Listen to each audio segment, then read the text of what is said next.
very good, although I can't remember what it was called. He seemed like a very nice fellow. Have the police said how she died? Not yet, Eamon. I turned off the TV, refilled my mug with tea, and was scrolling through the numbers in the contact list on my cell phone to find Mike's telephone number when the landline rang. It was Mike Munns again. "Are you watching this, Don?" he asked. "Yes," I lied. "But I think you're jumping to conclusions here, Mike. Just because the Monty cops are looking for John doesn't mean John actually did murder her. We've both written enough of his books to know that's not how a plot works. The husband's always the first and most obvious suspect in a case like this. It's almost a given that he should be the early favorite. Any husband can be made to look as if he might have had a motive to kill his wife. Guilty until proven innocent, that's how it always works. Mark my words, it'll be someone else who turns out to be the murderer. An intruder, Orla's lover, perhaps, assuming she had one." "Nil Nissy Bonham," said Munns. "But Orla was a gold-plated bitch, and I certainly can't imagine anyone loving her. If John did bump her off, then I can hardly say I blame the poor bastard. I'm sure I'd have killed Orla if I'd had to live with her. Jesus, that woman would have tried the patience of St. Monica. Do you remember the way she used to ignore Starry at the Christmas party?" A dull and monosyllabic Finn from Helsinki, Starry was Mike's wife, but I could hardly have faulted Orla for ignoring her at the Christmas party. I was none too fond of Mike's wife myself. I could easily have ignored her presence in a mug of tea. I smiled. "Say nothing of the dead unless it's good," I said. "That's what Nil Nissy Bonham is supposed to mean, Mike." "I know what it fucking means, Don," said Munns. "I'm just saying that maybe Orla had it coming. Her and those bloody mutts, and I'm surprised to hear you, of all people, defending her. She didn't like you at all. You do know that, don't you?" "Of course I know it, but strictly speaking, I don't think I was defending her," I said. "It was John I was defending. Look, our former friend and employer is a lot of things, and many of them have 4 asterisks on the printed page if it appears in a newspaper, but he's not a murderer, I'm sure of it."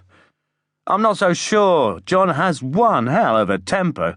Come on, Don, you've seen him when he gets into one of his rages. He was Captain Bloody Hurricane. Strong, too. Those hands of his are as big as car doors. When he makes a fist, it's like a wrecking ball. I wouldn't like to tangle with him." "You did tangle with him, Mike. As I recall, you hit him.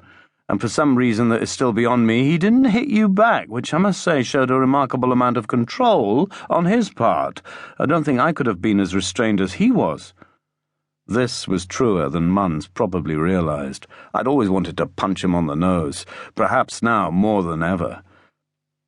"Yes," admitted Munns, "but that was only because he was feeling ashamed of the way he'd behaved already, for bawling me out so violently. In fairness, he might also have sacked you for hitting him, Mike," I added. "And he didn't do that either?" "Only because he needed me to finish a book." "Maybe so, but I think you're being a little quick to judge him here." "Why shouldn't I judge him? No one knew John Huston better than us. Look, I don't owe him a thing. And in the long run, he sacked us all, didn't he? His friends and colleagues." "Not without compensation." "That was pizza money for a bloke as rich as him. Come on, Mike, you could buy a whole pizza restaurant for what he gave the 4 of us." "All right, a watch then.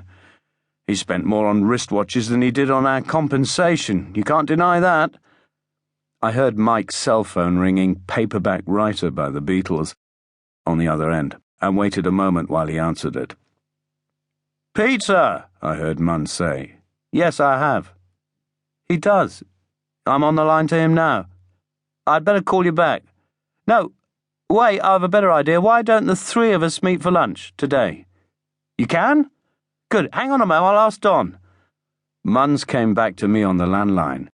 "It's Stekenborg," he said. "Look here, why don't we all have lunch at Chez Bruce to talk about it?"